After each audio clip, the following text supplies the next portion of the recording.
তিন দিন কেটে যাওয়ার পর এখনো আতঙ্কে কাউন্সিলর পিন্টু দেবনাথ। ভয়ে বাড়ি থেকেই পরিষেবা চালিয়ে যাচ্ছেন কাউন্সিলর। রীতিমতো আতঙ্কে রয়েছেন তিনি। নতুন করে গাড়িয়ার পিন্টু দেবনাথের অফিসে হামলার রায় ঘটনায় নতুন করে কেউ গ্রেপ্তার হয়নি, তবে বেশ আতঙ্কের মধ্যেই রয়েছে কাউন্সিলর। বাড়ি থেকে সাধারণ মানুষের পরিষেবা চালিয়ে যাচ্ছেন রাজপুর সোনারপুর পুরসভার 1 নম্বর ওয়ার্ডের কাউন্সিলর পিন্টু দেবনাথ। শনিবার দুপুরে গড়িয়া স্টেশন চত্বরে পিন্টুর কার্যালয়ে হামলা চলে। জখম হন 3 জন। তারপর থেকে কার্যালয়ে কাজকর্ম থেকে শুরু করে কার্যালয় এখনো বন্ধ। শনিবারের ঘটনায় তৃণমূলের গোষ্ঠী কোন্দলের অভিযোগ উঠছে। তবে পিন্টু এদিন বলেন, যারা মমতা বন্দ্যোপাধ্যায়, অভিষেক বন্দ্যোপাধ্যায়ের ছবি দেওয়া কার্যালয়ে ভাঙচুর চালায় তারা তৃণমূল হতে পারে না। ওদের তৃণমূলের লোক বললে পাপ হবে। ঘটনায় রীতিমতো আতঙ্কে রয়েছেন বলেই জানান পিন্টু। পরে তৃণমূলে আসে, কিন্তু এলাকায় বিভিন্ন রাজনৈতিক অনৈতিক কাজে যুক্ত থাকায় তাদের অনেক আগেই দল থেকে বের করে দেওয়া হয়েছিল। গতকাল যে ঘটনাটা ঘটলো, মানে কতটা আতঙ্কিত আপনি থাকলে? আপনাকে কি মারার জন্য এসেছিল তারা? ওদের উদ্দেশ্য তো সেটাই ছিল। যদি কালকে আমি থাকতাম তাহলে আমাকে ওরা মার্ডার করতে পারত।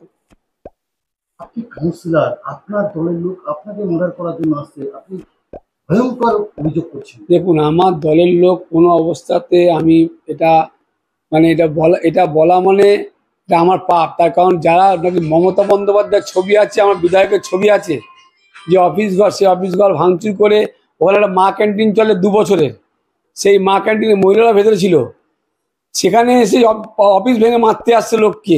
তারা তৃণমূলের লোক হতে পারে? এরা প্রত্যেকে দুষ্কৃতী। একসময় তৃণমূল কংগ্রেস এরা এসছিল, 1 মাস ছিল, যে এই নোংরা অ্যাক্টিভিটির জন্য আমি বের করে দিয়েছিলাম। কিন্তু তারা বলছে এইবারে তারা ভোটের কাজ করেছে, বুথে বসেছে, তারপরেও তারা কোনো অবস্থাতে এগুলো যে কথাগুলো বলছে ওরা এখন পিঠ বাঁচাতে বলছে।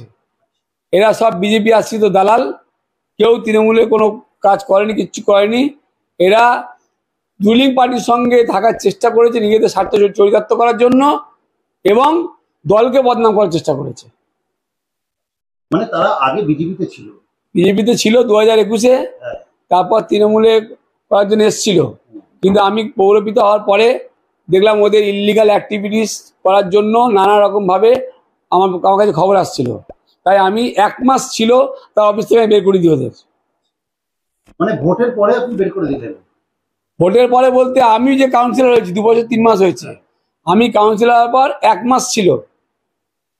তারপরে দেখতে পাচ্ছি ওদের নামে নানা রকম রিপোর্ট আসছে, আমার নাম করে কোথাও টাকা তুলে নিয়ে আসছে। ইললিগাল অ্যাক্টিভিটিস সস্তায় কী করে সরকারের টাকা রোজগার করবো, এরা টেন্ডেন্সি। আমি তাই অফিস থেকে বের করে দিয়েছিলাম। তারাও তো তৃণমূল করে, এরাও তৃণমূল করে, তাই তৃণমূলের পার্টি অফিসে দাদা, তৃণমূল যদি করে সে তৃণমূল পার্টি ভাঙচুর করতে পারে? আপনি আমাকে এটা উত্তর দিন। আমার নেত্রী মমতা বন্দ্যোপাধ্যায়ের ছবি আছে, যে অফিসে আমার ছবি নেই, মমতা বন্দ্যোপাধ্যায়ের ছবি আছে, আমার এমএলএ ফিরোজ ছবি আছে, আমার নেতা অভিষেক বন্দ্যোপাধ্যায়ের ছবি আছে।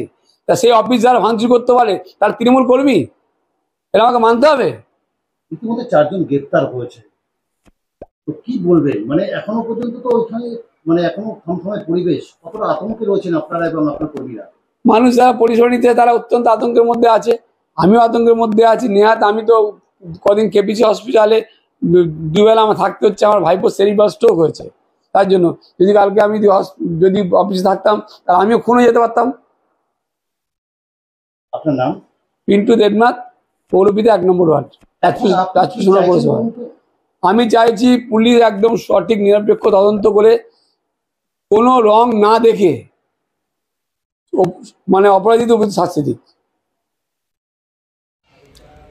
নমস্কার, বারুইপুর থেকে বলছি, উত্তম কর, ভারতীয় জনতা পার্টির রাজ্য কমিটির সদস্য।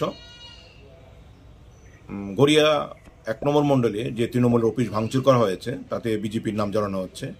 আমি দায়িত্ব নিয়ে বলছি যে এটা তৃণমূলের গোষ্ঠীকন্দল দীর্ঘদিন যাবৎ চলছিল।